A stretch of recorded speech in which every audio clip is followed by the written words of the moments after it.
દર્શક મિત્રો, ડેલી બોડેલી ન્યૂઝમાં આપનું હાર્દિક સ્વાગત કરું છું. મયુદ્દીન ખત્રી.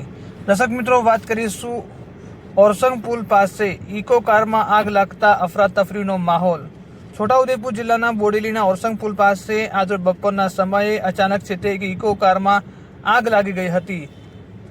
આગની જાણ છે તે ચાલકને થતાં જ ઇકો કારમાંથી તાત્કાલિક ઉતરી ગયા હતા. 5 લોકો ઇકો કારમાં સવાર હતા.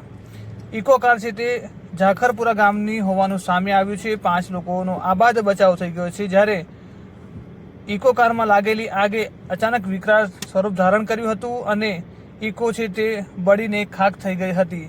શોર્ટ સર્કિટના કારણે આગ લાગી હોવાની લોકમુખે ચર્ચા ચાલી રહી છે. તમે જોઈ શકો છો દ્રશ્યોની અંદર, અને આ જે દ્રશ્યો તમે જોઈ શકો છો, લાઈવ અપડેટ અમારી પાસે પહોંચી ગઈ છે. બોડેલીના ઓરસંગ પુલ પાસેના આ અપડેટ છે. 5 લોકો આની અંદર સવાર હતા અને તેઓનો આબાદ બચાવ થયો છે. સ્થાનિકોએ છે તે પાણીનો મારો પણ ચલાવ્યો હતો, પરંતુ આગ એટલી વિકરાળ હતી કે કોઈ પણ કાબૂમાં લઈ શક્યા ન હતા.